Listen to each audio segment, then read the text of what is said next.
Yeah, hello?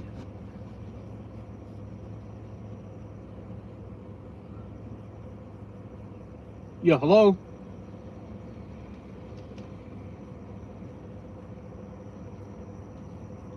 Hi, welcome to McDonald's Music and Mobile app today. Yeah, I've got a DoorDash for RXK. RXK. All right, go ahead and pull up to the next one. I'll get you up over here, okay? All right, thank you.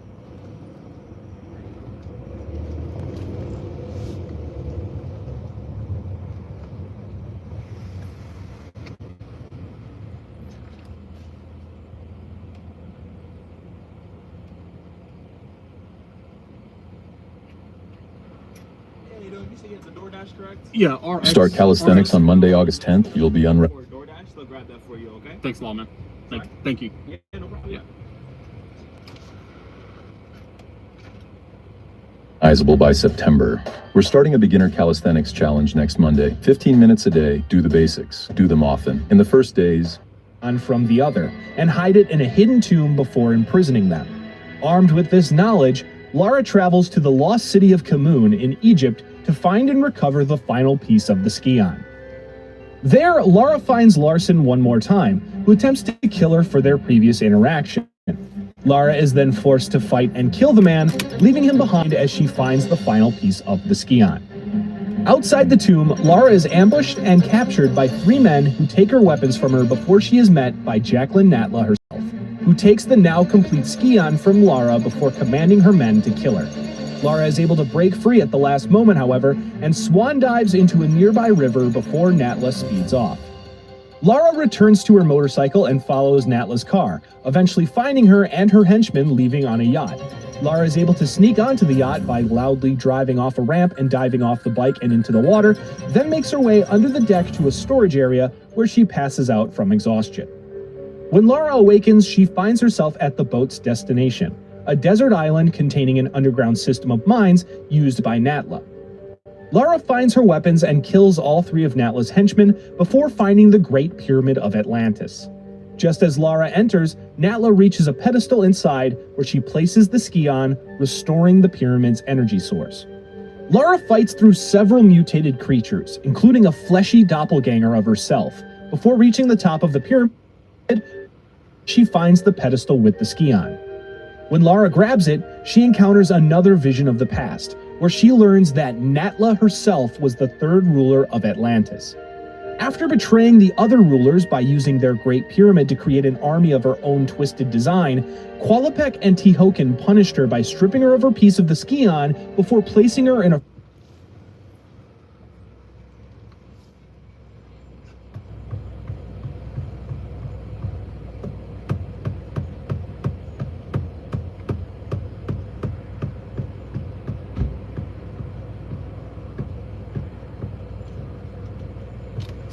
Hello. RXK DoorDash? DoorDash? Yeah, DoorDash. The name is RXK. Okay. All right.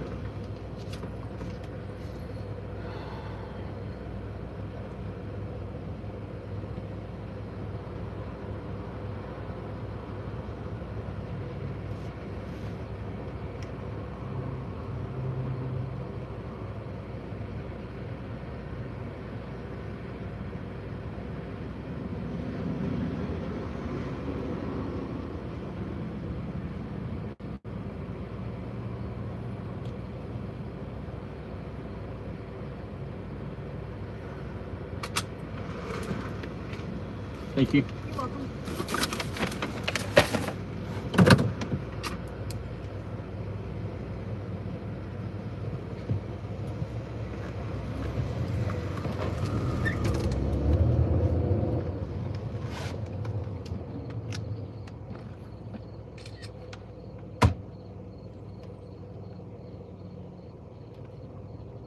frozen tomb, where she stayed until the nuclear test freed her.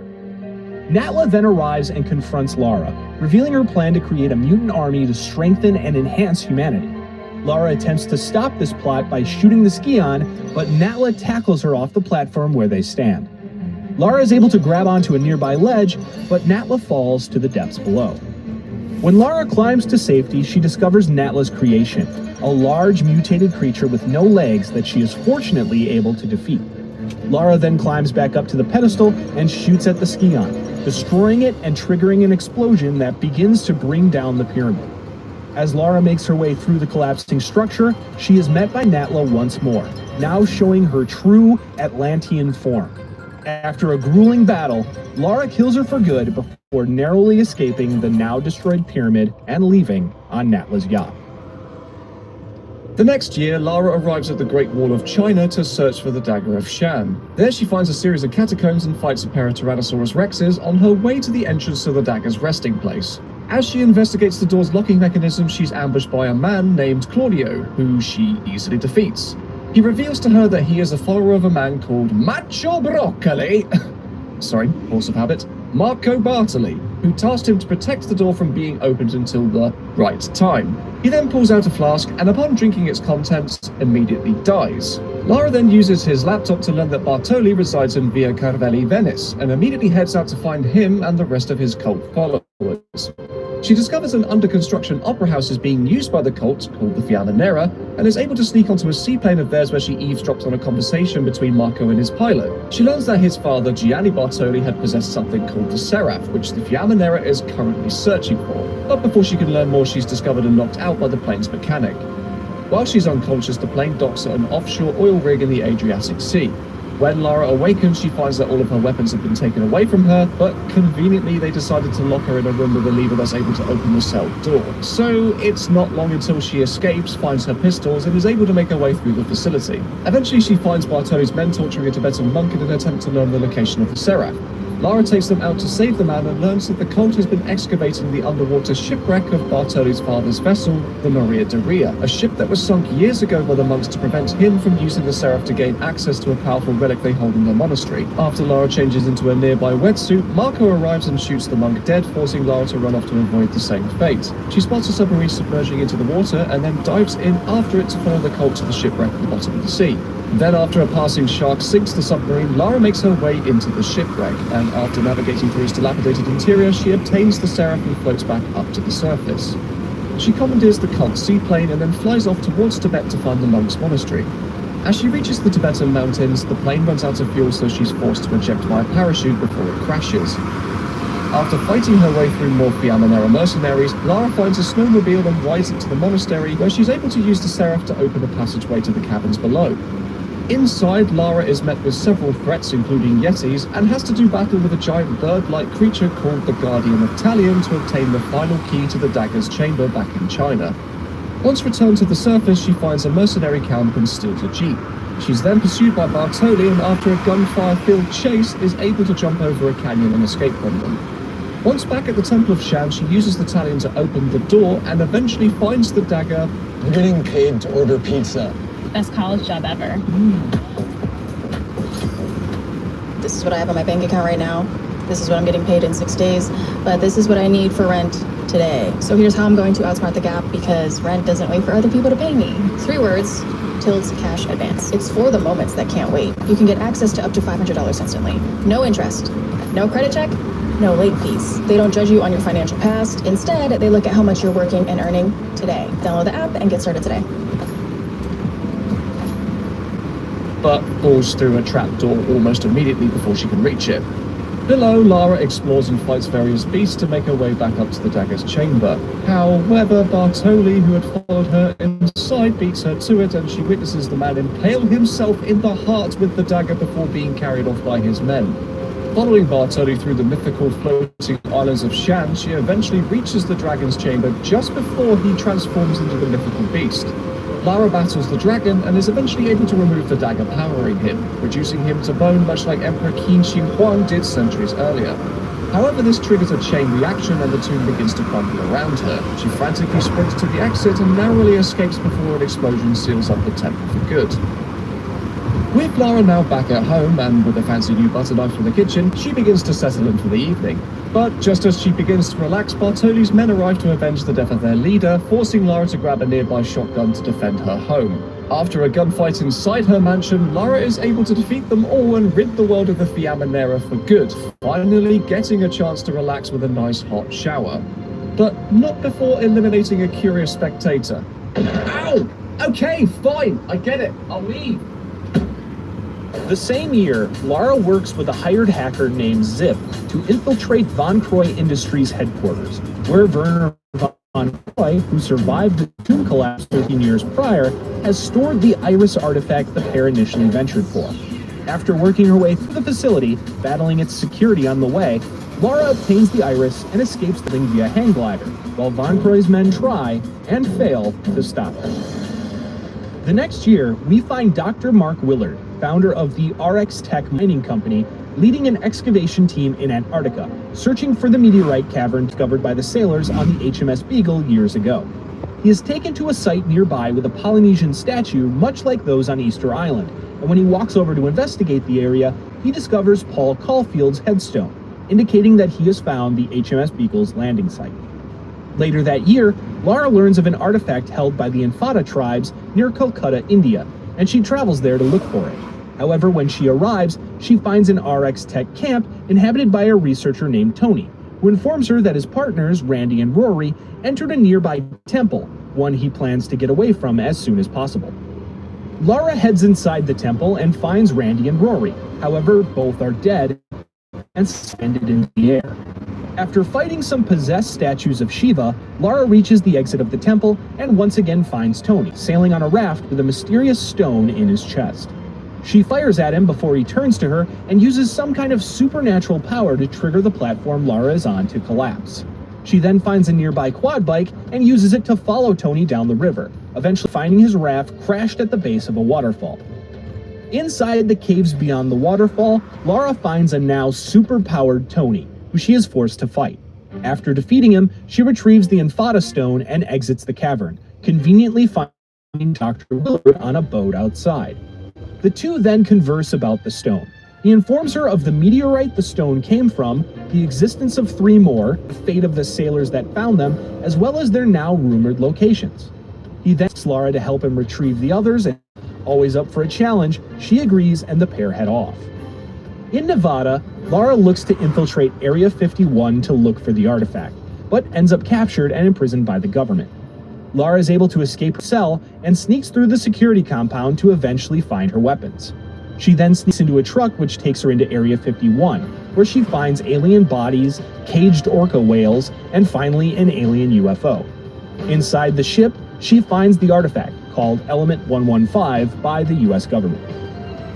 In the South Pacific, Lara finds a group of Australian soldiers who help her fight yet another surviving pack of dinosaurs before she finds their downed plane, using its turret to further reduce the world's dinosaur population and blast a hole in a nearby wall. She enters to meet a member of the nearby tribesmen who informs her that the Aura Dagger, created from the meteor, is currently held by a powerful figure known as Puna. Lara heads to Puna's temple and finds the supposed deity, killing him and taking the Aura Dagger for herself. In London, Lara is suddenly met with opposition by a squad of mercenaries, who she learns were hired by cosmetics tycoon Sophia Lee, who is in possession of the final meteorite artifact known as the Eye of Isis.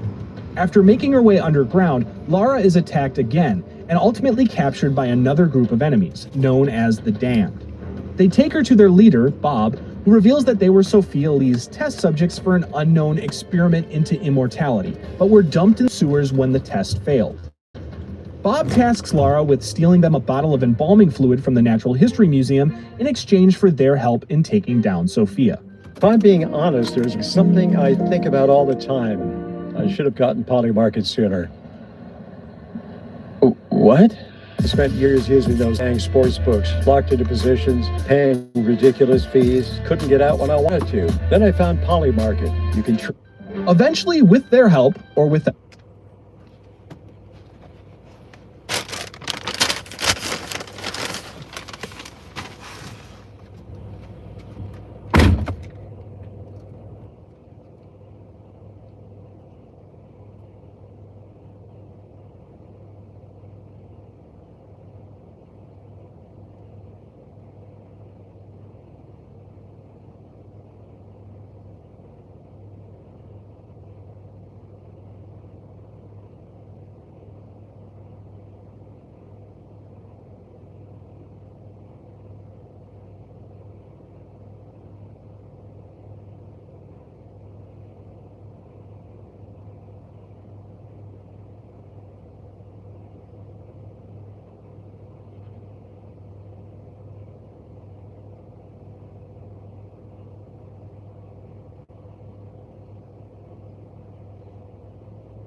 out, depending on if she collected the fluid or not, Lara reaches Sophia's office and confronts her about her failed test subjects.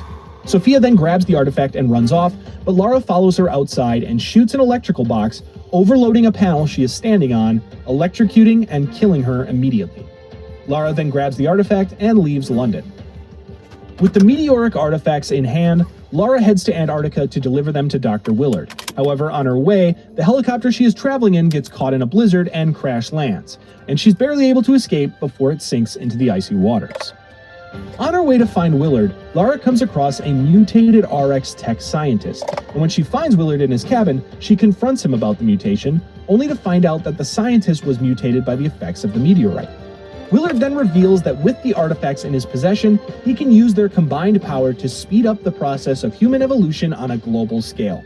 Lara, not agreeing with this plan, refuses to hand over the artifacts, but he knocks her over and steals them, running off afterwards. Lara follows Willard below the surface into the RX tech mines beneath, eventually finding them to lead to the lost city of Tinos, where the ancient Polynesian civilization that discovered the meteorite once lived. After fighting several creatures mutated by the effects of the meteorite, Lara reaches Willard inside the chamber. Willard jumps into a cavern, and with the now concentrated power of the meteorite, he is mutated into a large, spider-like creature and attacks Lara.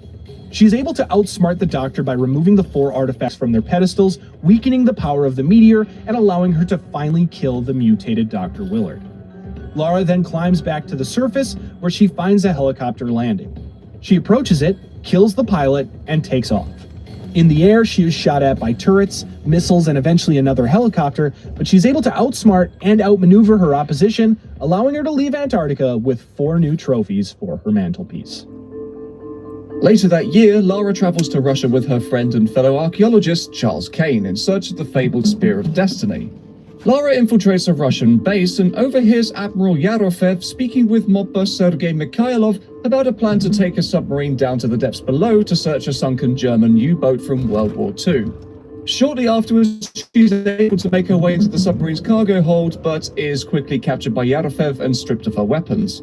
Lara manages to escape to reclaim her lost gear and finds a diving suit to use to explore the surrounding waters to find the Spear of Destiny. However, an explosion causes debris to fall on her and puncture the suit's oxygen tank, and she's forced to return to the submarine before running out of air. There, she's confronted by Mikhailov, who steals the spear from her, but is quickly killed by an explosion caused by the spear's power, which also breaches the hull and causes the water to enter the ship. Lara runs off and finds a wounded Yarofev, who has a change of heart and decides to give Lara a key to a one-man escape pod, deciding instead to go down with the ship and die a hero. After finding the oxygen tanks for the pod, she then uses it to leave the submarine and the Spear of Destiny resting at the bottom of the Barents Sea. Why would I have to wait for the money that I've earned? It's my money, give it to me now. With Earnin, access your pay as you work without waiting for payday. You can get up to $150 a day with a max of $1,000 between paydays. Download Earnin and access your pay now. I know it's hard to believe, but you could qualify for extra cash up to $500 in 5 minutes or less. I'm always trying to help my people out, so believe me when I say it really is this simple. Download Dave and see how much extra cash you're eligible for. I qualified for $260 and I was able to instantly transfer it to my Dave checking account. The reason I downloaded Dave was because I really wanted to buy myself some flight tickets. I was able to do that right away. It truly comes in clutch. So next time you're thinking about asking someone to borrow money for rent, gas, groceries, whatever, just download Dave instead. Click below to check it out.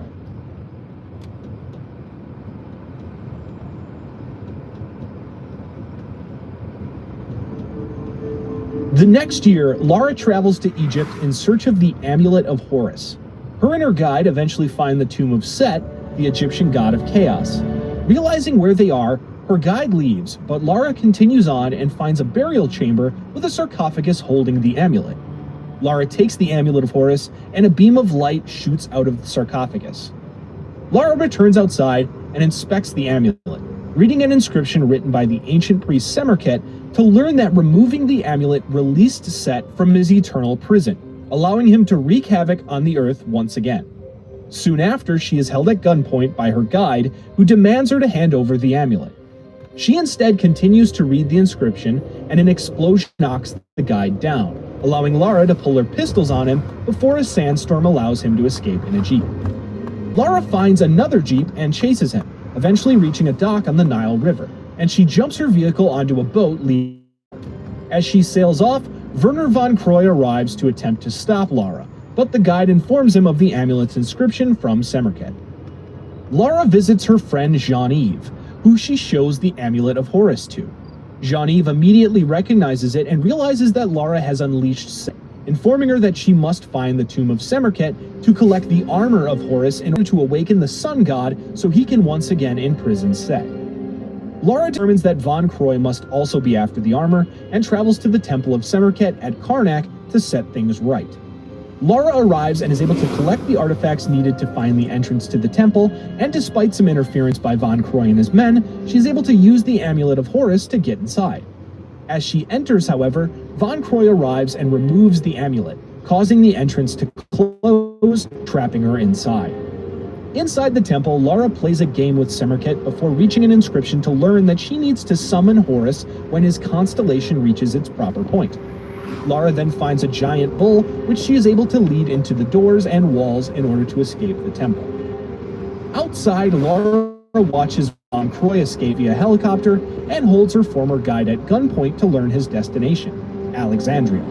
She then takes his robes to disguise herself as she enters a nearby train to follow von Croy, leaving the guide behind to be devoured by the Guardian of Semerket from the temple. On the train, Lara fights through von Croy's men to reach the front, which she detaches to allow the train to travel faster to Alexandria. There, she meets back up with Jean-Yves, who tells her that they need to find the pieces of the armor of Horus in the surrounding area. Lara stops off at the world-famous Egyptian adventure theme park and eventually retrieves the pieces of armor, finding von Croy on her way, who refuses to believe Lara's warning of impending doom, and instead intends on recovering the pieces of armor for his own archaeological value.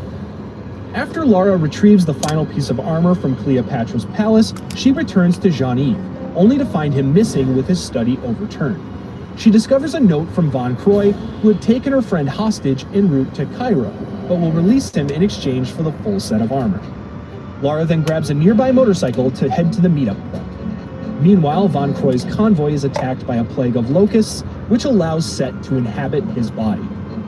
In Cairo, Lara fights to find the citadel, and with the help of an Egyptian sergeant named Azizas, she is able to enter and free Jean-Yves from his captivity. Lara fights Set's reincarnated army and reaches his avatar, von Croy, who offers her ultimate power in return for the armor. Lara refuses and grabs the Amulet of Horus and escapes to Giza. There, Lara enters the Sphinx to find the way to the Temple of Horus beneath the Pyramid of Khufu. Once she arrives in the temple, she's able to use the armor, amulet, and the other artifacts she recovered to summon Horus. Set arrives to prevent this, but instead Lara is forced to escape and seals Set inside the temple as she escapes. After she seals the entrance, she emerges from the pyramid to find von Croy, offering to help her escape. She second-guesses his intentions, which leads her to wait too long as the pyramid collapses on top of her, trapping her inside and seemingly killing her. Von Croy then looks on, simply removing his hat and bowing his head in mourning. Days later, a memorial service is held at Croft Manor, including her parents and Winston. Winston is then picked up by Father Patrick Dunstan, and the pair discuss Werner von Croy's continued attempts to find Lara in Egypt. Then, once at Croft Manor, they meet with Charles Kane inside the mansion, and the trio reminisce about Lara's life and adventures. Meanwhile, in Egypt, von Croy is able to enter the temple Lara was trapped in and finds her backpack, triumphantly stating, "We've found her." Sometime later, Lara awakens in a Cairo hospital, having been taken there by fellow archaeologist Kevin Mason Jr.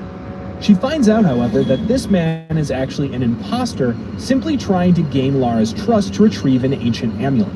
She's instead able to destroy the amulet, and later on learns that Werner von Croy is now residing in Paris. Afterwards, Lara goes on various adventures, including working for the CIA to recover Iraqi artifacts stolen by a man named Lancaster Erdmann, stopping a mysterious cult including one of her former friends, as well as working with the Order of the Bronze to restore their powerful bronze android.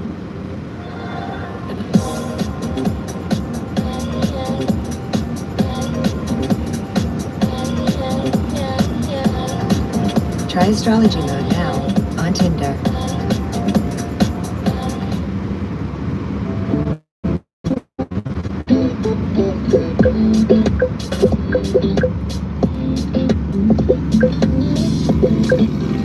Years later, in 2003, Lara is contacted by Werner von Croy to meet him in his new home in Paris. Werner pleads with Lara to help him find the 5 obscura paintings for his employer, a man called Eckhart. Lara, still at odds with von Croy over their storied history, refuses to help her former mentor, who exclaims that he is being stalked, fearing it might be by the Monstrum, who is a serial killer that is currently terrorizing Paris. In a last-ditched effort, von Croy hands Lara the address of his friend, Margot Carvier, for help, but Lara still refuses. Suddenly, von Croy pulls out a pistol and screams, "Get out!" and gunshots begin to ring out in the darkness. Afterwards, Lara then comes to and finds that her former mentor is dead with his blood all over her hands.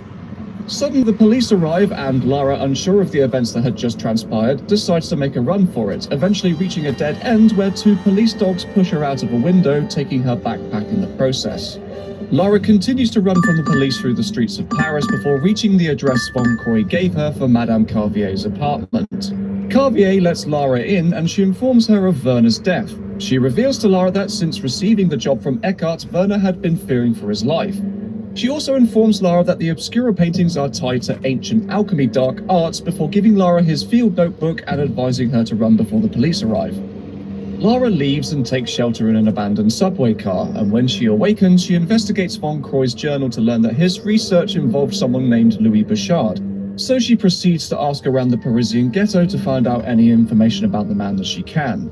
Lara then meets a friendly prostitute by the name of Janice and learns that Bouchard used to run a club called Le Serpent Rouge, but had to have it shut down when several employees of his had been killed by the Monstrum. She also reveals the news of the Monstrum's latest victim, Madame Carvier. After interrogating a former employee of the club at a cafe, Lara is tasked with sneaking into the abandoned club to retrieve a box for him in exchange for the location of Bouchard's hideout. Whilst this is all going on, a male customer of the cafe sits by and listens on, who Lara then sees leaving on his motorcycle afterwards.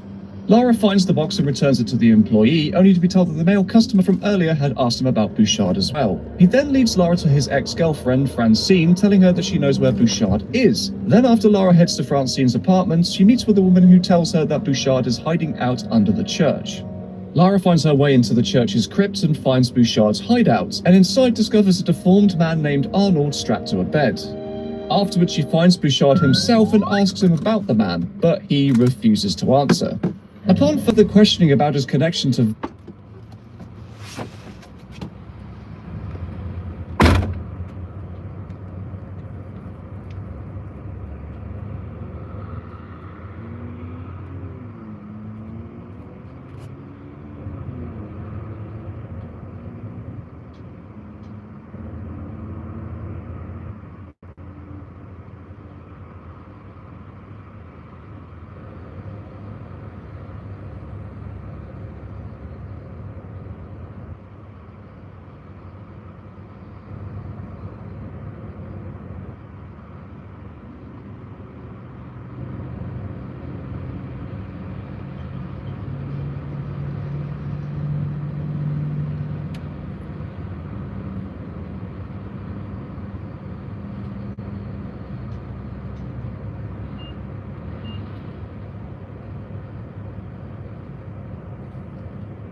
out all these niggas.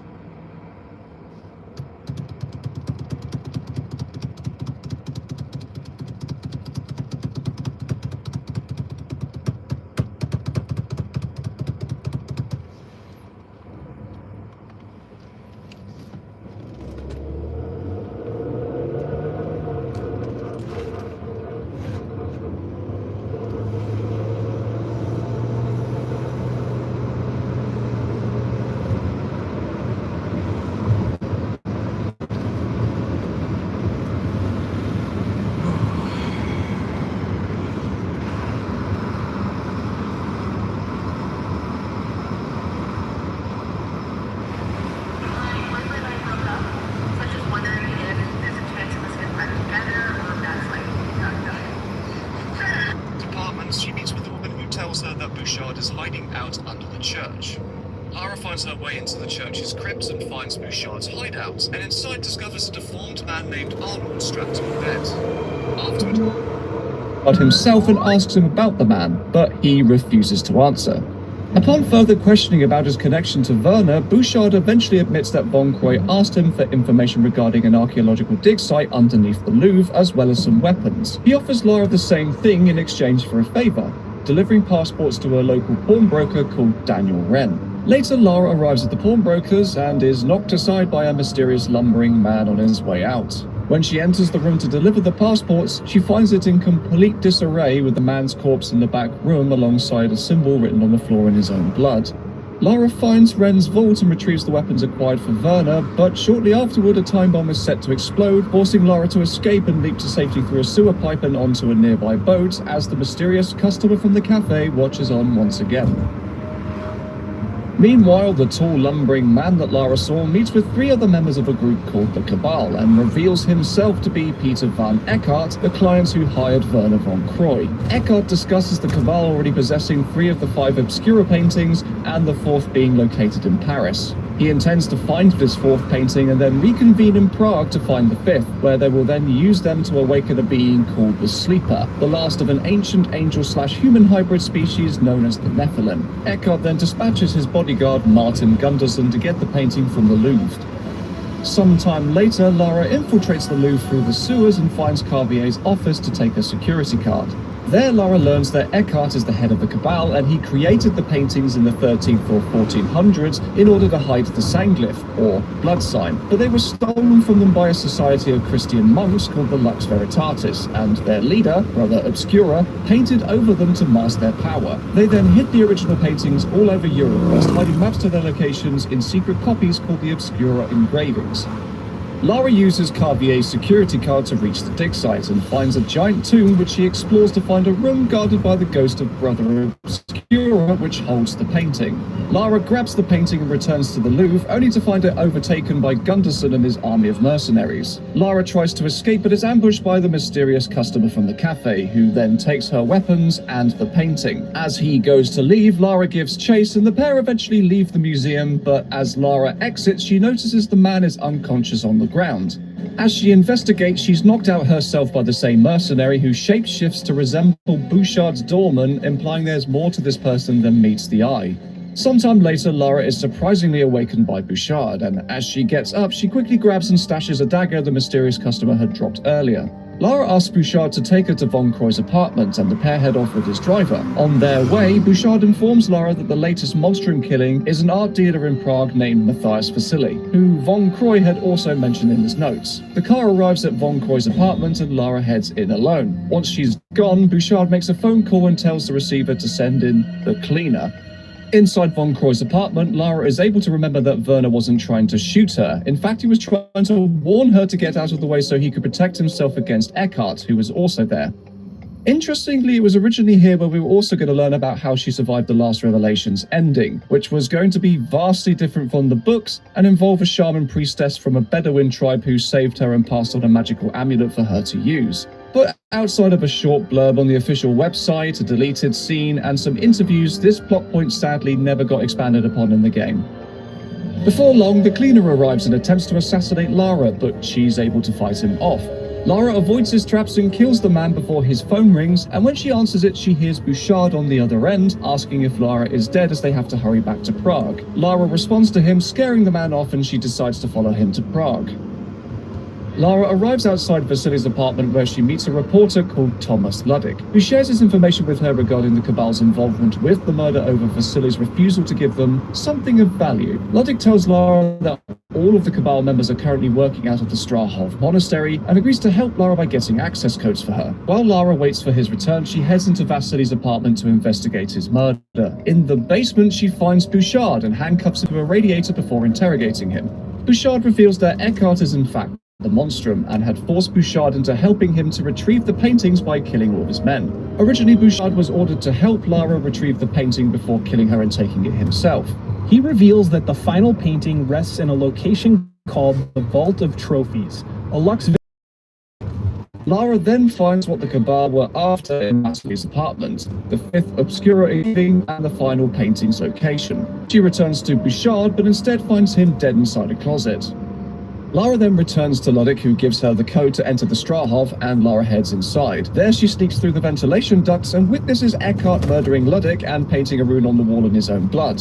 After fighting her way through some security guards, she finds a Cabal member named Grant Mueller, who fills her in on the experiments conducted by another Cabal member called Boaz, who is trying to recreate the Nephilim without the Sanguf, but resulted in the birth of an abomination they called the Proto-Nephilim. Lara turns off power to the facility, freeing the Cabal's mutated creatures, then continues on and comes across Eckhart once again, this time arguing with Boaz about the Proto-Nephilim. She admits that this creature still exists due to her not being able to destroy it without something called a Periap shard. Eckhart then orders Mueller to kill her for being disloyal using one of his mutant creatures called the Pod.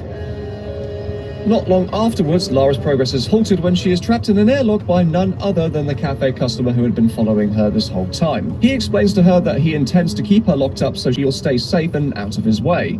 Lara shows him the dagger that she took after their first encounter, and he exclaims that it's in fact a Periap shard. The man states that he'll deal with that later before leaving to restore power to the facility. He then journeys through a nearby sanitarium, using supernatural abilities to allow him to project his consciousness away from his physical body in order to unlock various doors. He eventually reaches the Proto-Nephilim and destroys it using one of his Periap shards before turning the power back on and returning to Lara. Upon his return, Lara gets the drop on him, but ends up protecting him ultimately from one of the creatures of the sanitarium. The man expresses his thanks and introduces himself as Curtis Trent, whose father was killed by Eckhart years ago. Curtis then tells Lara that Eckhart has the third and final Periap shard, and if they can join all three shards, they can be used to destroy the alchemist for good. The pair agree to work together to achieve their ultimate goal, taking down Eckhart. Curtis then heads off to find the final shard, whilst Lara seeks out the final painting. Unbeknownst to them, Eckhart had been monitoring their entire conversation, and he instructs his right-hand man, Joachim Karel, to prepare for Curtis's arrival.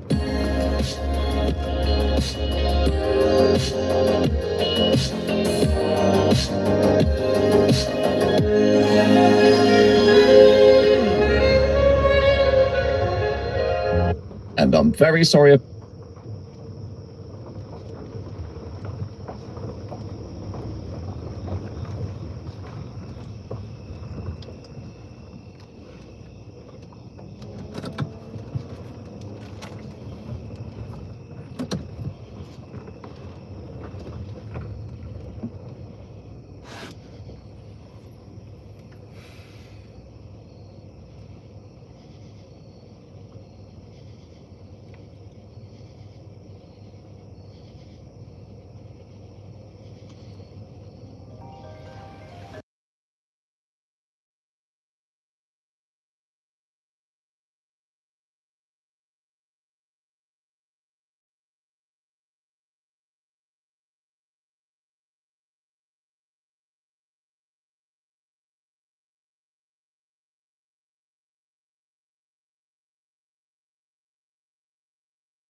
Hello.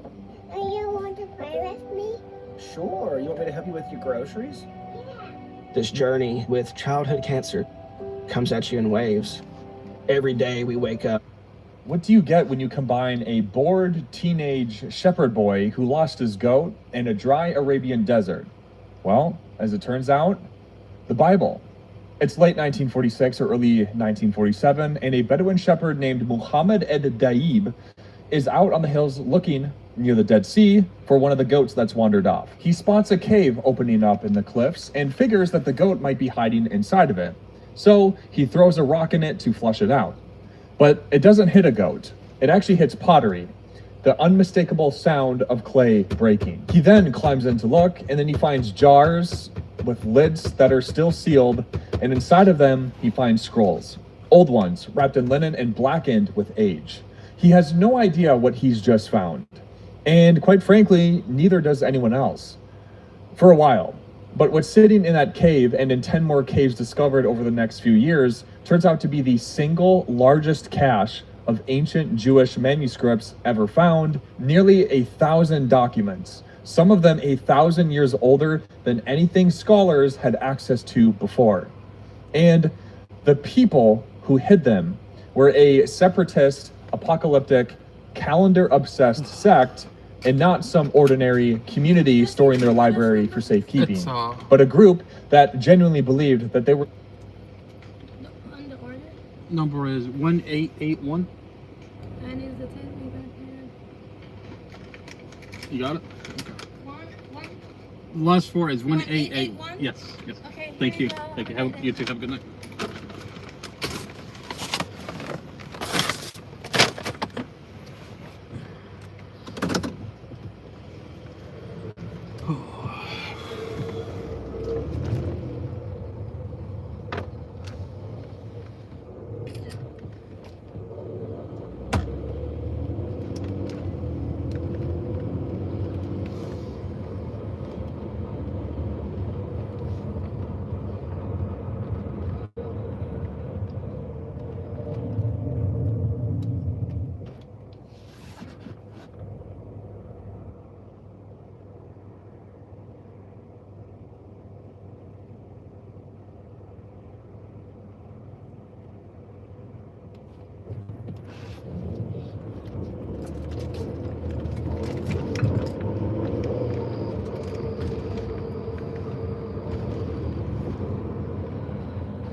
In the final days before a 40-year cosmic war, a war that they had already planned out down to the trumpet signals.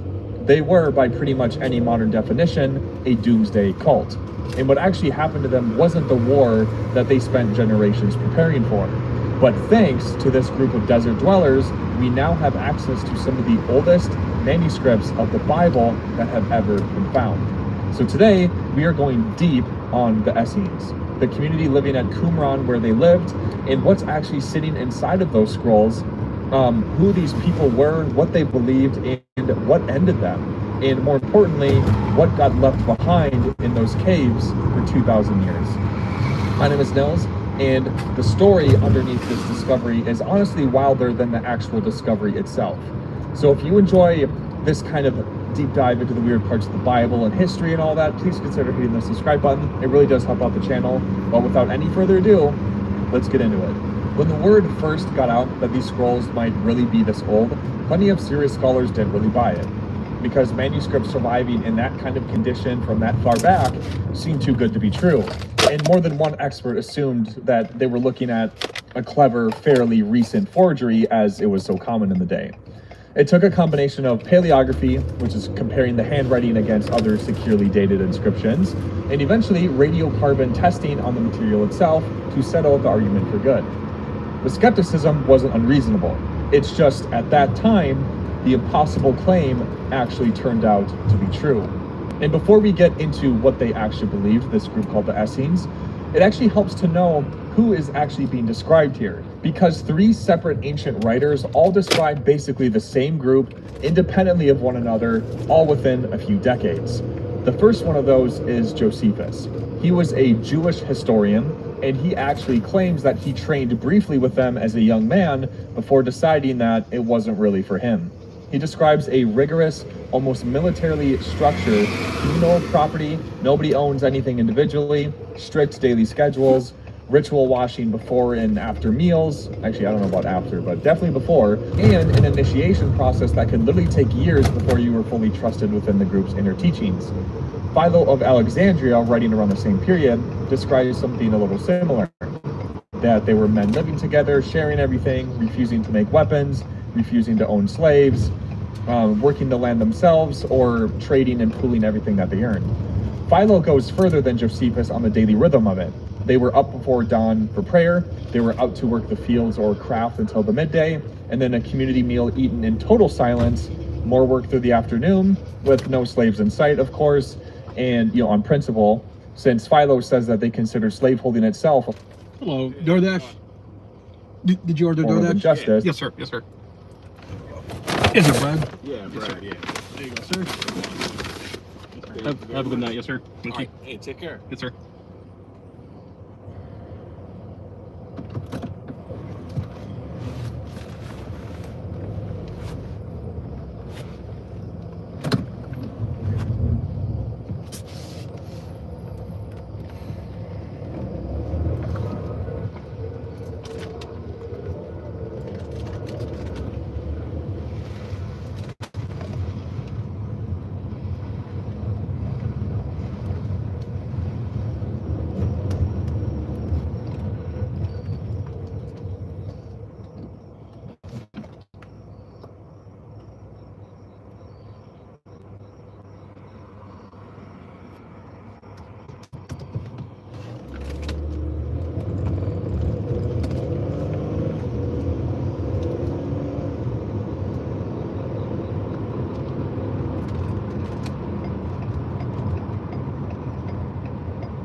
This of how literally completely normal it was to everyone else around them. And then there's Pliny the Elder, who was a Roman writer who wasn't particularly interested in Jewish religious life really, but he's writing a general geography and natural history of the region, and he mentions, almost as like an aside, that a group living on the west shore of the Dead Sea above a town called En-Gedi, with no women, no money, and nothing for company but palm trees. As a so just some random geographical detail from a guy cataloging plants and rock formation. Except it was that location in the shore above En Gedi that puts this group almost exactly where Qumran actually is. So these three different writers are explaining three different reasons all land on the same picture. There's a organized, disciplined, extremely separate community living out in the desert on purpose. Once the scrolls actually turned up in 1947, in caves right next to a site matching this description, the pieces fit together fast. This was them. This was the Essenes, the ruins at Qumran, and the scrolls in the caves around it are almost certainly the same story, told from three different angles. So what if you were strange enough to wanting to join this community? Well, Josephus lays out a rather brutal process. In year one, you live alongside the community, following their rules, but you're actually not one of them yet. You're handed a small hatchet, a loincloth, and a white garment, and that's pretty much it. That's your Essene starter kit. If you make it through that year without bowing out, you are all of a sudden allowed to start using their purified waters, but unfortunately, you're still locked out of the natural community. The military, you don't really belong there. 2 more 4 years of that, and only after a sort of years of people recognizing merit, and the earth itself is like people that justice towards other people, honesty around your feelings, and it's right, which we'll talk about later. Also, to guard the names of the angels, even under torture if it came to them. So 3 years of proving yourself for the privilege of finally being trusted with what these people actually believe. And this wasn't some fringe group that nobody in Jerusalem had heard of either. Josephus even mentions an actual group in Jerusalem city wall called the Gate of the Essenes. It was actually on the southwest side of the city, near what archaeologists have since found a cluster of ritual baths matching the community's obsession with purity. A doomsday sect convinced the Jerusalem establishment was hopelessly corrupt, and Jerusalem still named the gate after them, which tells you that they weren't some rumor floating around the desert.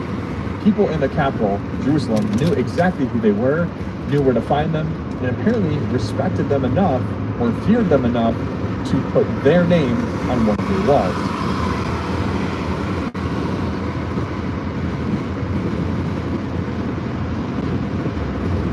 Did you know that you can get your PrEP for free? With Mister, you can get your PrEP prescribed to you online and delivered right to your door for free. Whether you have insurance, he's his shrinking base of loyalists is becoming increasingly detached and unmoored from reality in a meaningful way. But this is one of the moments where classic Trump shines through. And again, this doesn't excuse covering up the Epstein files, the Iran war, the destruction of the American economy, building a... Ladies and gentlemen, welcome to the Tim Dillon Show. We did it.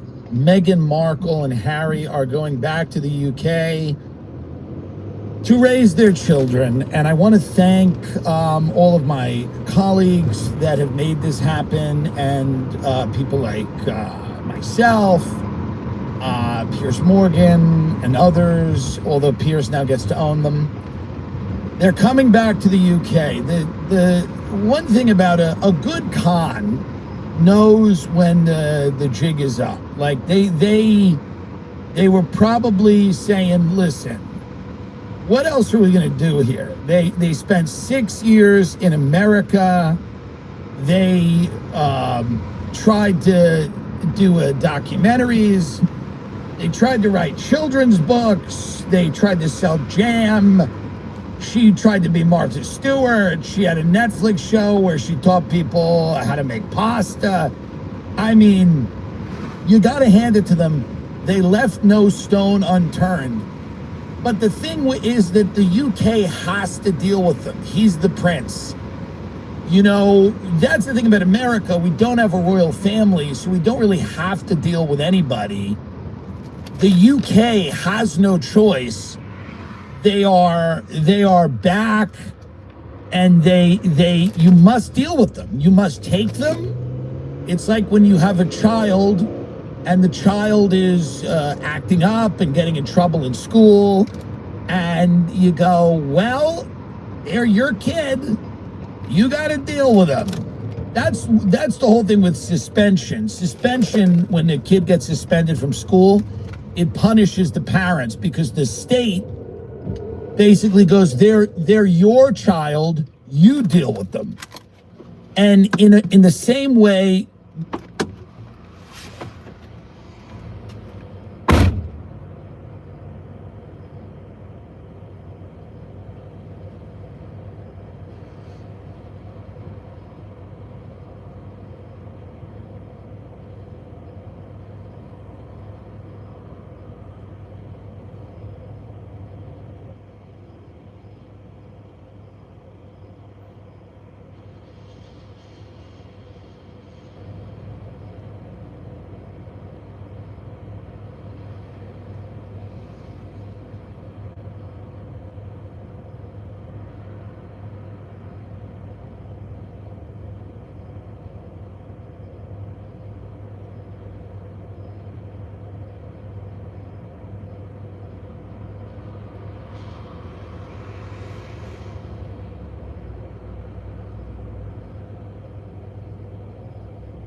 Tell me.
Meghan and Harry are going back to the country that is forced to deal with them. They have to take them back. This is what it is. They plan to relocate from the U.S. to a private, non-royal residence outside London with their children, Prince Archie, 7, and Princess Lilibet, 5. They are enrolled to start school in September. Their UK security was downgraded after they stopped being working royals in 2020. Which, by the way, do you realize what a loser you have to be to say, I'm not going to be a working royal? Like, that's not even real. Being a working royal's not a job. You just go to places and wave, you get photographed. A working royal is the funniest coupling of words that has ever been invented in the English language. They resigned from their royal duties, which amounted to nothing. The royal duties were not even real. They would just go to some country that Britain still kind of owns, and they'd walk in there, and then there'd be a bunch of like young children with cleft palates, and they would go and stand with them and take a photo. That's what it means to be a working royal. You're not doing anything. They don't make policy. They're not political in the way that like the prime minister is. They're a completely ceremonial, largely pretend tradition, and the people of the UK love them, and God bless. There's some value in tradition. I don't know what value there is in this.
but they resigned from being working royals in 2020 and moved to the U.S. where they have paid for their own protection. And by the way, no one wants to kill them. That's the other thing. Nobody wants to kill these people. Nobody cares enough to go kill them. People just want them to stop inflicting themselves on the public. Nobody's trying to kill them.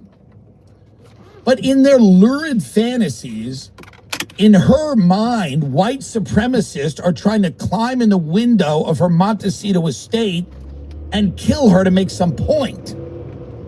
So they had to pay for their own security because the UK was like, listen, if you're going to move to another country and not even do this fake thing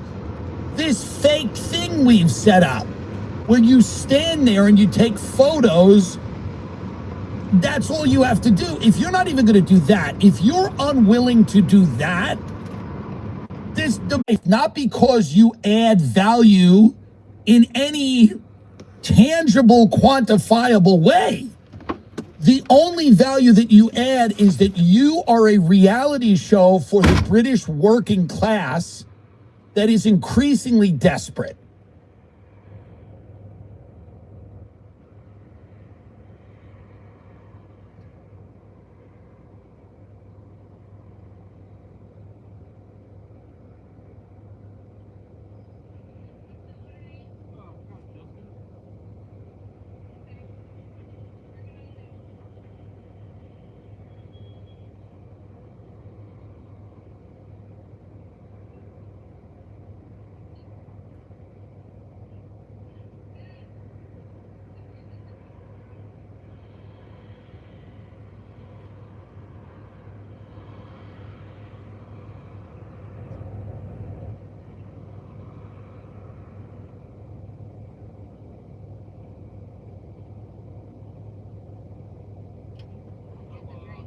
I knew you'd come back and see me tonight. I didn't get out of here until almost 6.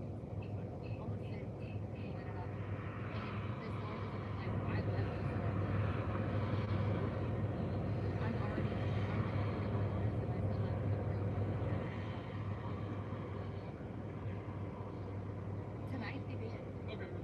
Tonight they did. But why wouldn't you schedule to go on a Saturday? I told them, I said, we had 4 fucking pages of DoorDash orders, and I had DoorDashers screaming, throwing phones in my face, yelling at me.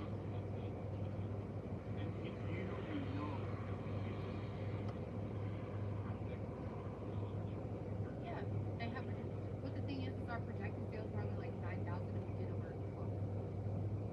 Yeah. I don't know what it was, but everybody and their mama was ordering DoorDash. But you're... Exactly. And like I said, I'm getting ready to knock my days down because I have school, I have 3 kids. Like, I'm not about to sit up here and say, he's got me working Wednesday night until midnight, and then I go to school at like 8 o'clock in the morning. Then he has me working Friday night. I have to be up for school. He has me closing, which means I'm not going to get home until 6:15. I have to be up for school at 6:30 from my college on Saturday, and then I have to come in after school.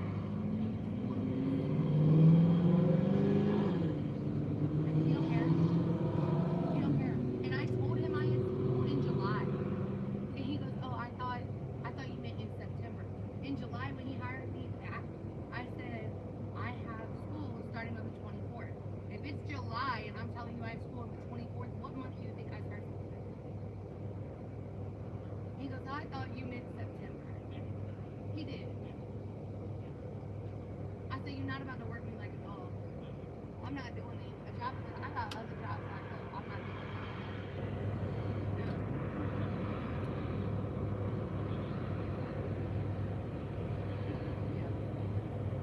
Yeah, and that's what I'm saying. I don't have time. I'm not about to be sitting over here sleeping and babysitting. They're gonna care because I'm not the one. I'm gonna tell them how it is every time.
And we have made so. We're making them increasingly desperate, and they get to turn on the TV or open a magazine and read about your lives and go, must be nice.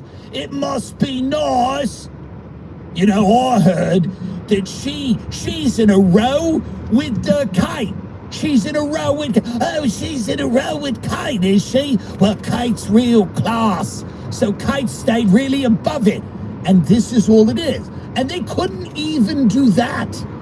They couldn't even do that. It's like when these Real Housewives come out and they go, well, you know, the production schedule is very heavy. You go, all you do, you're a drunken cunt. That's all you do.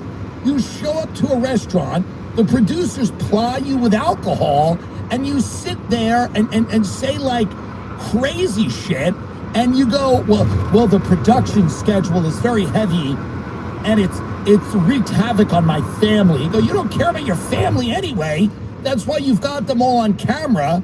In the most important years of their lives, these Real Housewives trot out their children when they're teenagers. They're awkward. They have all kinds of issues, and they make them grow up on television, which is why a lot of them then start OnlyFans or kill themselves. And then they go, well, it's been a lot on my it was actually took a toll on my marriage to do this show. You knew what it was when you signed up for it. You knew what it was. Meghan knew what it was. To be a working royal is to be fodder for the British working class. You show them pictures of your children. You tell them about your lives. And then occasionally you get on a plane, some private jet, and you go to some other part, and you open a woman's shelter. You take a picture with someone in a hijab and go, isn't this good? It's great. We're all together again, or whatever. That's all it is. It's ceremonial, but it's a franchise of a reality show. That's what and they couldn't even do that. They couldn't do that. And Meghan was like, well, we'll come to the UK and I'll be welcomed and I'll become Rosa Parks. That's what I'll be. I'll be a civil rights leader. You know, she came back here thinking she was going to be a civil rights leader, okay? And then when that fizzled, she goes, well, I guess I'll just be Martha Stewart. And she did this terrible show on Netflix, which I enjoyed immensely, but other people didn't like, where she talked down to people and said, listen, you fat welfare slobs don't know how to eat. You don't know how to cook fresh food from your garden. Oh, you don't have a garden? You don't know what fork goes with the salad. You're animals, and I'm going to civilize you. And then, you know, that became a big joke. She started releasing jam, trying to sell jam. That became a joke.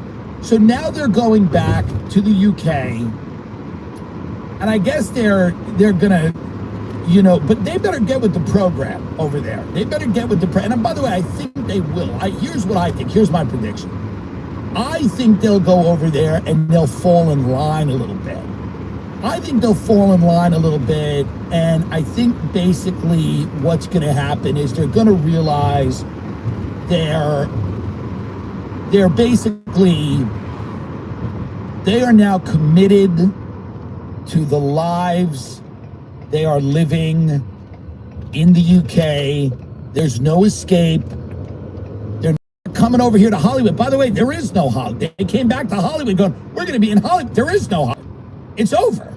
These idiots came back going, oh, I'll be a famous, you're not going to be nothing. It's done. You can't even be what she was 15 years ago, some C-level actress on Suits. Like, you can't even be that now. So they came back and realized that didn't work, and that was fake. So now they're going to go back to London, and I think basically they're going to fall in line and basically accept the fact that this is their destiny. That's all they can do. Let's look at a little bit of the news on this. It is not, no one cares and no one should, but let's take a look here. This was an NBC News piece and about them leaving our country. Let's see it. Tonight, a royal bombshell nobody saw coming. Stop it for a minute. Everyone saw this cut. This is how stupid. This is why nobody watches the news anymore, because the news is your stupidest friend. By the way, the news in our country has become the dumbest friend in your group that knows nothing. That, you know what I mean? Like the person you have to keep explaining the way the world works to. That is our news media now. A royal bombshell no one saw coming. Everyone saw it coming. There's not one person on earth who didn't see this coming. No one saw this. It's a bombshell. It's not a bombshell, and everyone saw it coming. Continue. 6 years after they stepped down as working royals, Prince Harry and his wife Meghan are moving back to the UK along with their 2 children. The move, the paper says, will make the UK their primary base, with Archie and Lilibet, 7 and 5, to be enrolled in British schools starting in September. When asked by NBC, a spokesperson for the couple did not deny the reports. India, quite the bombshell tonight. How surprised were you and other royal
I think it's fair to say that it has caught everybody off guard. I think it's very important for Prince Harry, for his children, to understand his own British heritage, his upbringing, the family that they are a part of on this side of the Atlantic. For now, the Telegraph reports the couple will not be reprising their roles as working royals, will not live in a royal residence, and their security arrangements still unclear.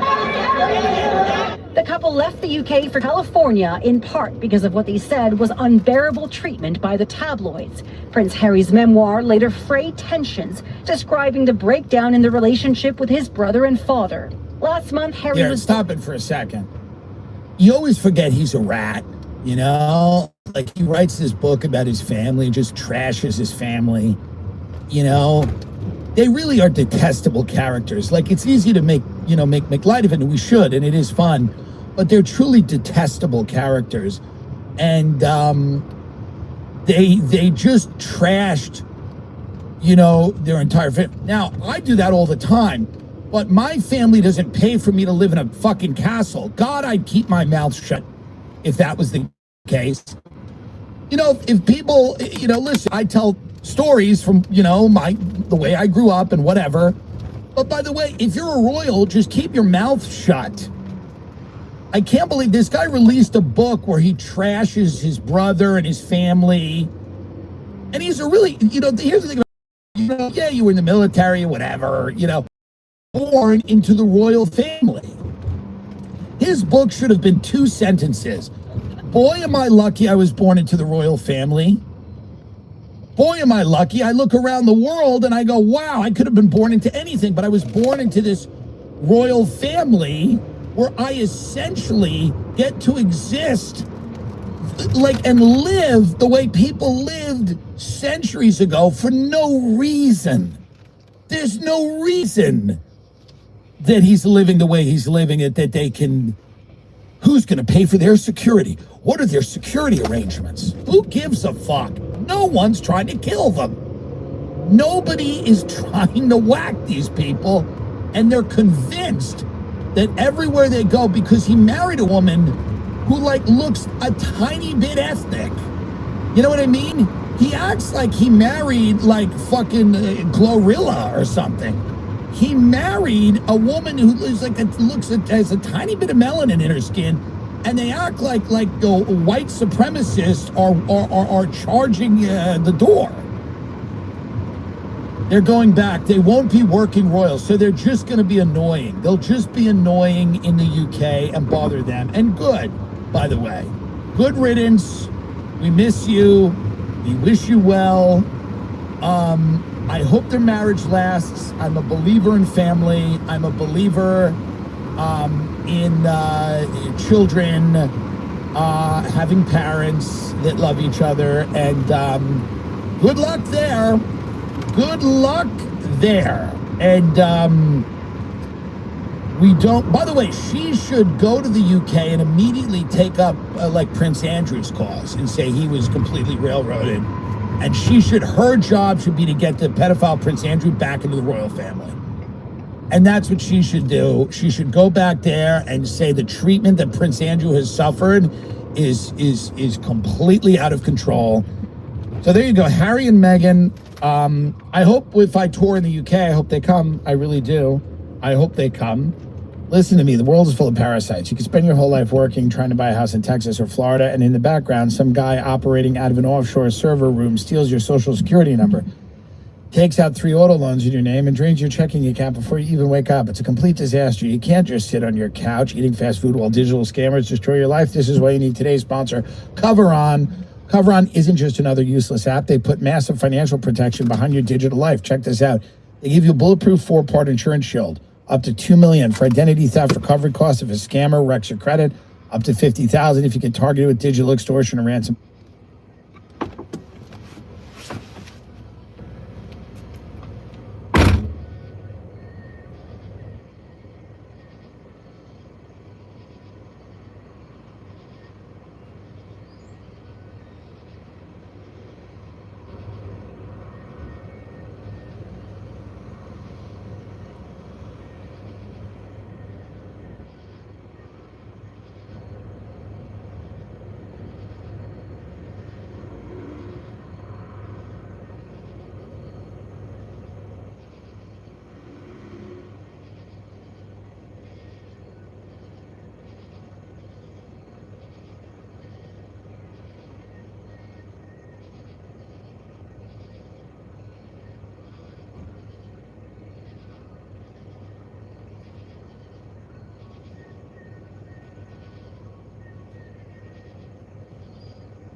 That's up to $25,000 in home title insurance, so nobody tries to steal the deed to your house out from under you, and up to $10,000 if you actually lose money to online fraud and everyday scams. It constantly scans the dark web for leaked data and monitors your credit all across 3 bureaus so you're never caught off guard. Stop waiting for your credit score to hit the toilet. One scam will cost you everything. Protect yourself now. The first 100 users get 20% off with the code TimDillon at coveron.com/TimDillon. Click the link down in the description right now and secure your identity today. 20% off first 100 users. Coveron.com/TimDillon. That's 20% off. First 100 users, code TimDillon. Everybody all the time is talking about Quince, and I'm telling you, it's all about fewer, better clothing pieces. They're made from premium materials, built to last and designed to become the ones you reach for day after day. Okay, they specialize in everyday staples that work harder, like their ultra soft organic cotton tees and premium Mongolian cashmere sweaters. They're versatile, timeless, and transition seamlessly from a casual workday to dinner out. Everything at Quince is 50 to 80% less than similar brands. They work directly with ethical factories and cut out the middleman, so you're paying for high quality, not brand markup. And it's not just clothing. Quince has become my go-to for everything hotel quality, bedding and bath essentials, premium cookware, and travel must-haves. It's a really good, affordable, budget-friendly option to get premium stuff for a fraction of the price of other things. I'm telling you. And they have nice sizes too. So if you're 1,000 pounds or something like that, you can still use it.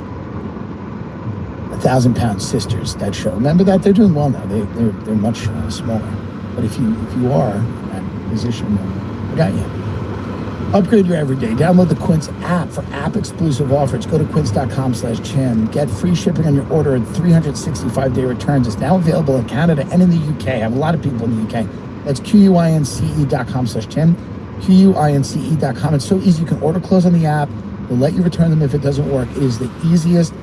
The user experience is amazing, and everybody is happy about it. Everybody loves Quince. And it's good, and it feels good. You're in the cotton. You know what I mean? And that's good. It's an ethical thing, too. It's ethical factories because, there's a lot of what's going on out there isn't ethical. Don't you know that? You find out what's going on, and you go, well, sometimes you'll be wearing something, and you look into it, and you go, oh, boy. You know what I mean? Like, I had no idea that was... You know what I mean? I had no idea that was how that was manufactured. But when you have an ethical factory, all the people that make the clothes at the Quince factories, this is true, and a lot of people that know this, sing while they work. And they're not, and it's not forced. You know what I mean? It's not like sing or I'll get you. It's just kind of we're making clothes for Quince. We're making the clothes for Quince. And they're so, cotton makes you warm. And they sing, and I visited the Quince factories, the ethical factories. I visited them, and I wouldn't lie, I never have. And I go there, and they're singing. I walk into the Quince factory, and a little guy came up, like not deformed, but he was sort of a little guy, he came up, he had a hot cocoa, kind of like, I wouldn't want to say Elf or Santa's Workshop. That's reductive. I don't want to do that. But it was just kind of a little fun guy. And he was like, he goes, Mr. Dillon, welcome to the Quince, because he had this weird, it's kind of, you couldn't really identify the accent. He goes, welcome to the Quince Ethical Factory. And I go, whoa, it's so good to be here. I love you guys. I love your clothes. And he's like, would you like to see the main, production center? And I go, yes, I'd love to see it. And he opens the store, and there's just singing and the smells of chocolate, and everybody is happy, and they love making these clothes. They love making these Quince clothes. And that's what I'm happy about. Truly, like that to me is because some of these factories, people aren't as happy. But if you go to the Quince factory, funny story from the Quince factory, and we'll get out of here, but funny story from the Quince factory, okay? I was there and I'm like, and I asked, and then you go to the mess hall and they're all eating and they have a nice lunch. And I go, you guys don't feel rushed? And they go, we can take as long for lunch as we want. And I go, what is that? What? And here's what the Quince factory, they have found a way to suspend time. They use a time-bending sort of ray that was pioneered by DARPA, so that actually the reason it's so happy is that 100 years is a day. Something like that. Like they were telling me that was so they have all the time in the world and they use this kind of time-bending technology. And they were explaining it to me because she was explaining to me that it's a bunch of parallel dimensions happening. And right now all the stress is on like one dimension, and that's where like you have the bad naughty factories where everybody's getting in trouble for using the bathroom. But they're on another dimension, and so that they can make these clothes and everyone's happy about it because she goes, we can take 10,000 years and it's like 3 weeks. She goes, people don't understand. And I said, why are you guys able to use the kind of time-bending multiverse system? And she goes, we have good corporate leadership. Go to quince.com/Tim. That's QUINCE/TIM. I was watching this Trump. Trump is not that funny anymore, and he's, destroying Earth, and he's, his shrinking base of loyalists is becoming, increasingly detached and unmoored from reality in a meaningful way. But this is one of the moments where classic Trump shines through. And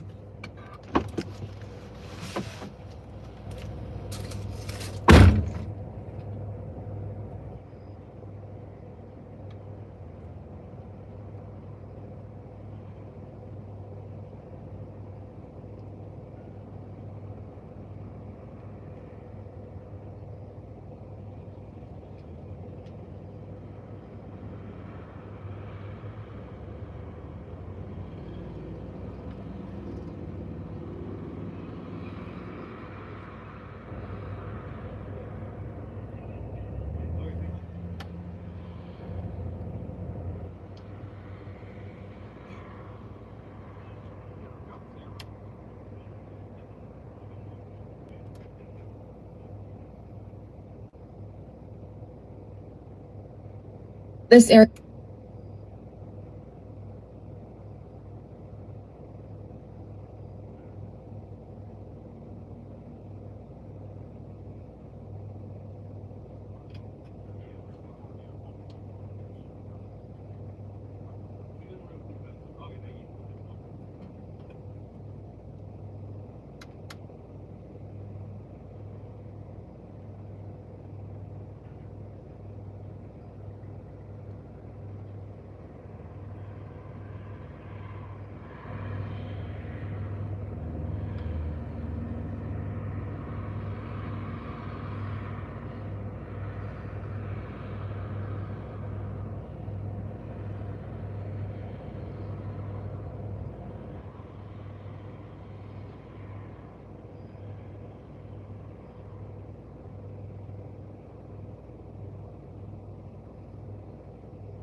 A sharp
It's time. The Genesis Signature event going on now for a limited time. When everything on the IHOP value menu is just $6, you can go all out. Because eggs, bacon, and fluffy pancakes are just...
His shrinking base of loyalists is becoming, increasingly detached and unmoored from reality in a meaningful way. But this is one of the moments where classic Trump shines through. And again, this doesn't excuse covering up the Epstein files, the Iran war, the destruction of the American economy, building a tech surveillance state, the likes of which no one has ever seen. All of those we still view as negatives. Arming Israel to do whatever the hell they want. We all view this as negative. However, you still see he's got a little bit of his charm left. There's a little twinkle of his charm. And here's what I mean by that. He brings in the young man, the young lifeguard who saved that kid in, I believe it was Laguna Beach. The kid was caught in a very rough surf. It was like a riptide or something. And the kid saves him. And the president of the United States brings this lifeguard into the Oval Office, which now, by the way, looks like a suite at the Wynn Hotel in Las Vegas because he's adorned it with gold. And he's sitting there and he tells the kid, that kid was lucky that I wasn't there that day because I would not have saved him. So that's the old Trump charm going, because you get a glimpse into the inner workings of his mind when he brings the kid in and he goes, man, that guy was lucky that you were on duty that day. I don't know that I would have saved him. So that's the president of the United States bringing in a lifeguard who saved someone and then saying, I don't know that I would have done that. I don't know that I would have done.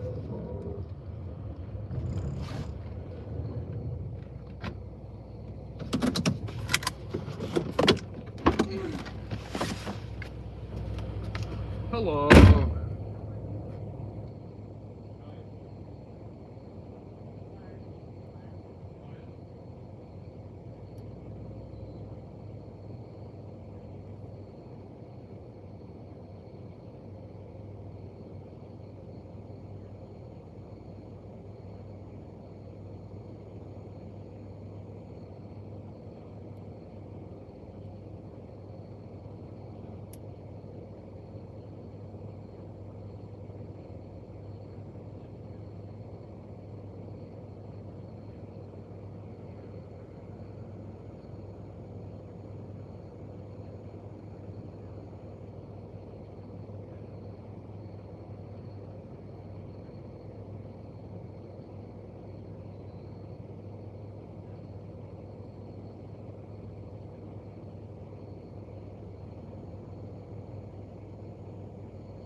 That.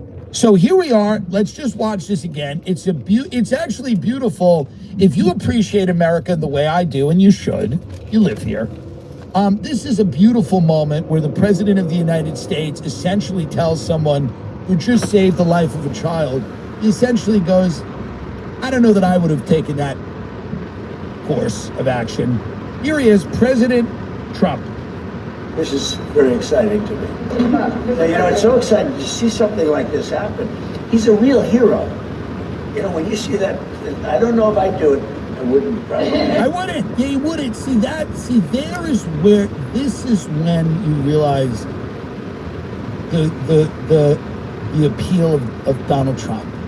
Donald Trump, when he is at his best, does not pretend to be anything other than what he is. A deeply selfish person who would not risk anything for another human being. That's why when he walked around Walter Reed, he was like, why do these soldiers even do this?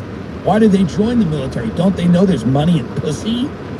America abounds with money and pussy. What are these idiots doing trying to protect America? Whatever you think of, like, the wars we've been in, the people who join the military, many of them largely believe that they're doing it to protect their friends, family, and fellow citizens. And the President of the United States goes, what? Why would they do that? Don't they realize there's crypto scams, there's money, and there's pussy out there? And that's really his worldview. Some would call it cowardly. He thinks, that's the way you have to operate. And he's probably correct. To become a billionaire and to basically do what he's done, you have to think like that. You cannot let other people, including your own children or any one of his wives, none of those people have ever been put before Donald Trump, which is why he was elected. It was so refreshing for people to hear, hey, guys, we're not putting on a show. I'm not telling you I'm a hero. Trump's like, this guy's a real hero. I don't know that I would have done it. I wouldn't have. It's what he said. He saved a child's life. He goes, I don't know that I would have done. I wouldn't have. And there's something about it that, when he comes down that escalator in 2016, and the entire history of modern politics has been very scripted and staged people who go, I'm doing this for you. I'm a selfless guardian of the national interest. I care about you, and that's why I'm here. I could have made a lot of money in the private sector, but I chose government, and that was every speech that I grew up listening to. It was like some guy who was like, or some gal who was like, by the way, there was money out there for me, but you know what I chose? I chose to do this because I want safer communities, stronger families. And Trump was like, listen, we're getting ripped off. That was his appeal. He didn't come down and go, hey, he was already a billionaire and he was on reality TV for years, so there was no way he could do that. He came down and goes, listen, we're getting ripped off. We should be ripping other people off. We should be ripping you're being lied to? We should be lying. He did this appeal. He's like, I'm not telling you I'm a hero. I'm not telling you, I'm not showing you, some like crazy video of me, standing, in like the aftermath of a hurricane, standing there going like, You know, like we got to do the right thing by the people that suffered in it. No, I'm coming down the escalator of a building I own, and I'm telling everybody that you should be richer than you are. And the reason you're not, and he wasn't wrong, is that we've all fucked you over. We've all been fucking you over. You always thought we were fucking you over, but guess what? We were, and ta-da, I'm telling you, and I'm gonna stop fucking you over. And I will even cop to this. I was like, this is the most interesting moment of my life as someone who paid attention to this shit forever. I was like, this is the most fascinating moment in American history. And there was a part of you that was like just the sheer excitement of it. Not necessarily believing that Donald Trump was going to like come through on everything he said. You know, he was a huckster, he was a carnival barker, but you figured the guy was rich enough, he had enough fucking money, maybe, just maybe, what a great movie, because that's the America that we all believe in. That's the Christmas Carol. Scrooge goes, he's visited by the ghosts, he wakes up and goes, hey, get the turkey, give it to the cripple, whatever. But the point is, Trump comes down that escalator, and in his campaign and in these debates, there's this idea that like, wait, this guy is breaking the fourth wall and telling everybody, hey, we've all fucked you forever, and here's how we've done it, and I'm gonna stop doing it.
And what happened instead was he goes, we're gonna fuck you in a way you can't even imagine. We're going to get over on you in ways that you can't even imagine. The fact, it's gonna be so blatant that you're going to have to disassociate like a trauma victim.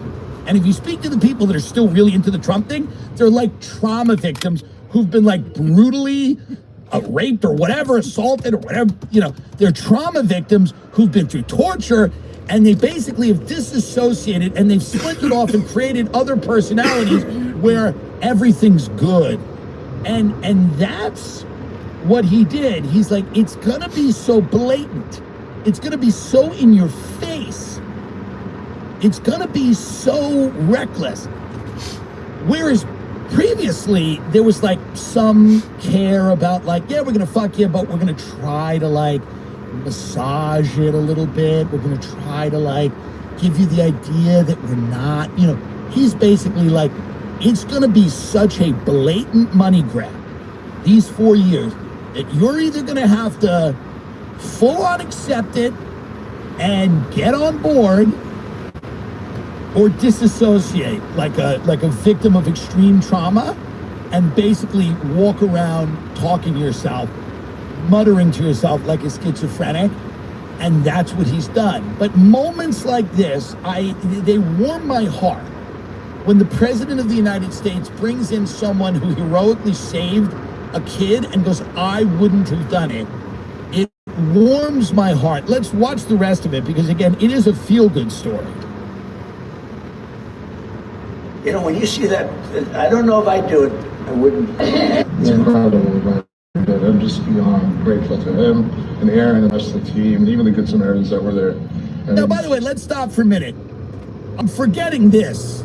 The father of and the child who were saved are also in the room. Am I correct on that? Okay. Now this takes on a whole new dimension. This is why I don't prepare for the show. And I just bring the articles up.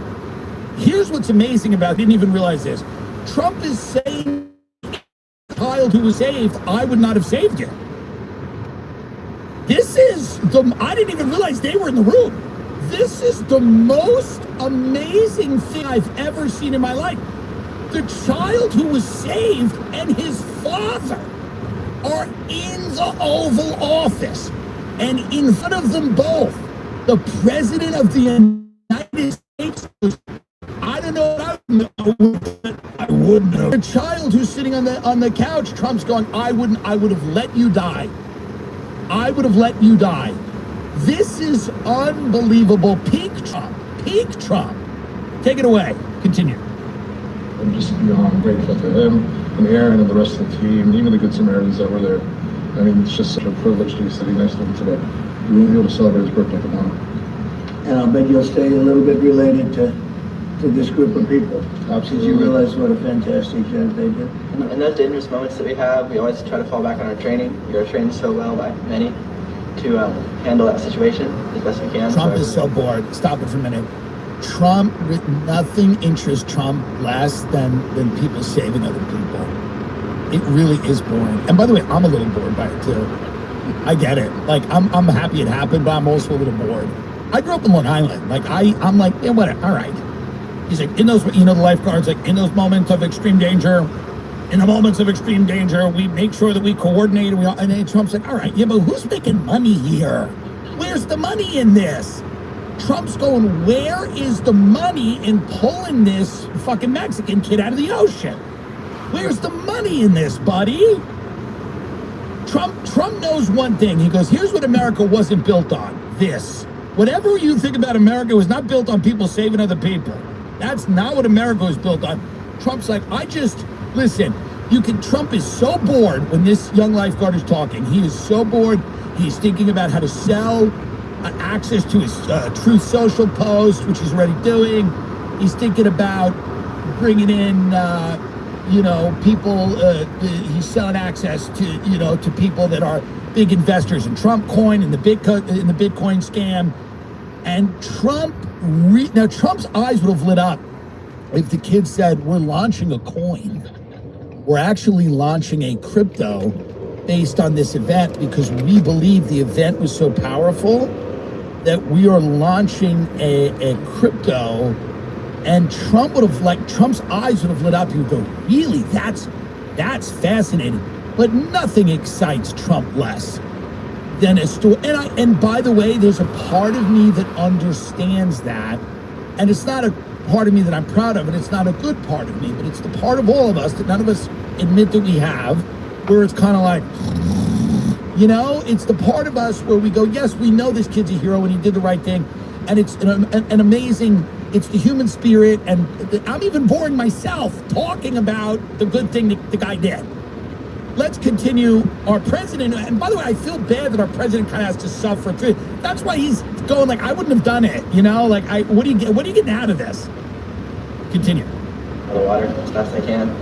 And for shaping my future, I want to be a firefighter in the future. To go through paramedic school. Trump's like, no money in that. We'll give them recommendations. We may have some good recommendations. Go ahead. I hope that everybody can take away from this and try to help more people. Try to look out for everybody around you. And not this White House. Just try to help everybody out as much as you can. And they would rather do nothing else. Right? That's good. I think that's good. This is very exciting to me. Yeah, right. It's so exciting to see something like this happen. Right. He's a real hero. Right. When you see that, I don't know if I'd do it.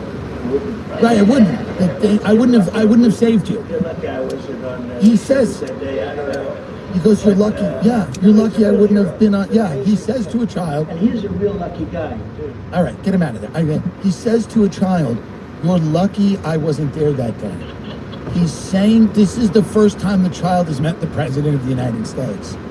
This is the first time the child has met the President of the United States of America, and he's saying, "You're lucky I wasn't there. I would have let you die." Because that's what our country's about. You see why I'm sitting here in the Oval Office adorned with gold? It's not because I pulled a bunch of Mexican kids out of the water. In fact, I put a bunch of them in cages. There's a ton of people that look like you that are in a cage right now. So, I mean, this is an interesting insight into the psyche of Trump. You don't get a lot of them, by the way. You think you would get more because so much of him is lore and mythos and whatever, and it's such a show, and it's such a it's so fun, and it moves so fast. But every now and then you get a real insight into who the man is, and he really lets his guard down here and lets you know what he feels is important. Like when the kid's like, "I want to be a firefighter," and Trump's like, What? You want to run into a house that's burning and get someone you don't know out of the house so that they can breathe? What's that? Like, Trump cannot understand that that part of him completely doesn't exist. Best case, he thinks it's nice maybe that it happens. Like, I guess that's good. I guess it's good that people do that. But not one part of him understands self-sacrifice or grabbing another human being, putting them on your back, endangering your life to bring that person out of a burning building so that they can breathe air. Trump's like, "I just don't know about that as a business venture." How does that, and it's not fun. Here's the other thing about Trump. Trump goes, "Yeah, it's not really fun, like houses burning down, people drowning. Not so much fun in that. It's fun firing people in a boardroom on television, being a wrestling heel, like doing big rallies, landing in a helicopter, and like calling people names. That's fun. Roasting people, that's fun. This isn't fun." He gets bored. He goes, "I don't know about this. It's not good TV." That's what we've always said about Trump. He likes good TV. He goes, "Well, the saving of the kids fun for a minute, but then it's over. Doesn't really do it for me." He knows that what the American public wants to see at all times is carnage. Trump knows that video is viral because the kid saved the other kid. He knows it's more viral if someone was drowning someone. He knows it. He goes, more people want to watch someone get forcibly drowned than saved. He knows that. Well, that's our president, folks. I talk about gusto all the time. I'm telling you right now, when you run a small business. LaToya Crabb, Kate. 2 years now. And LaToya Crabb was being charged with murder. After 2 years,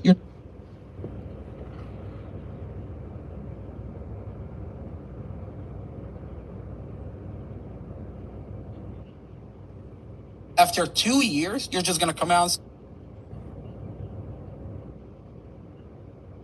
telling me you've had a specific audio that showed that LaToya Crabb is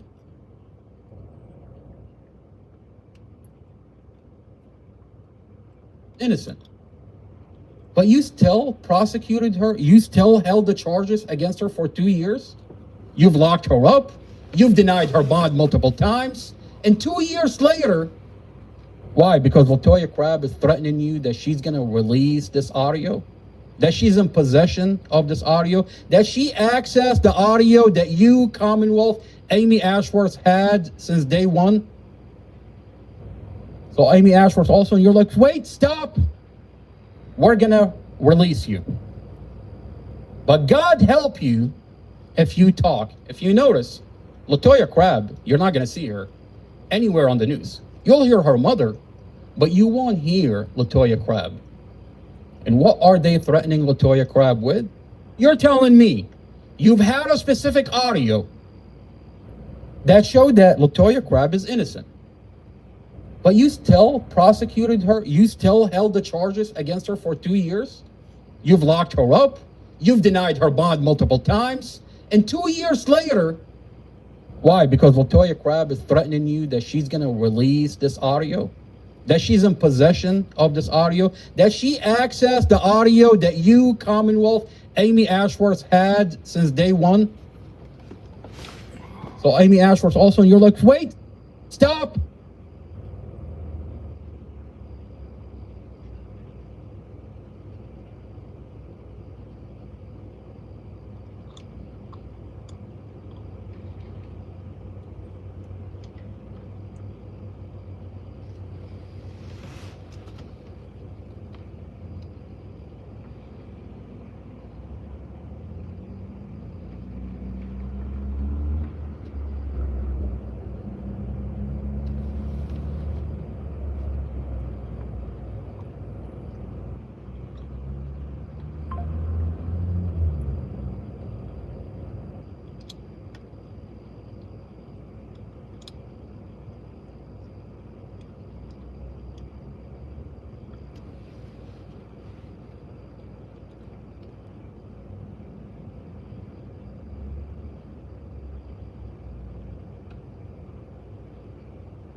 Offer accepted. You'll add it to your route.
So I just saw the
في أرض محرمة على البشر طبعا.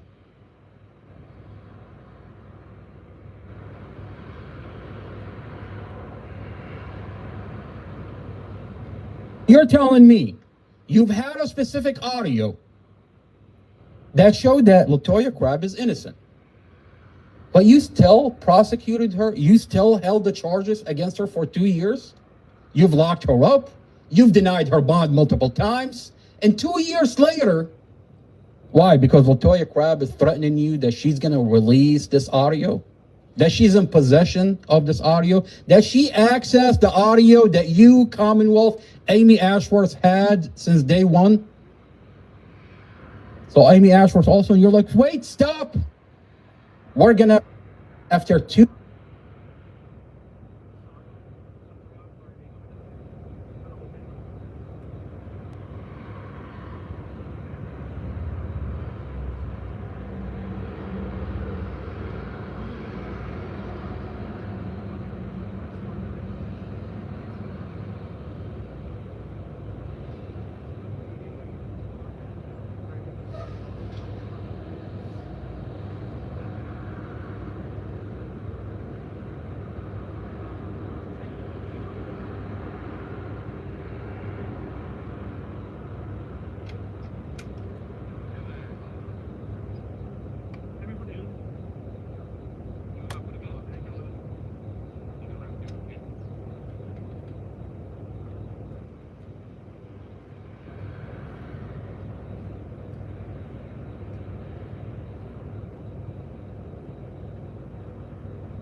timed out and was declined. Looking for your next one.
Offer declined. Looking for your next one.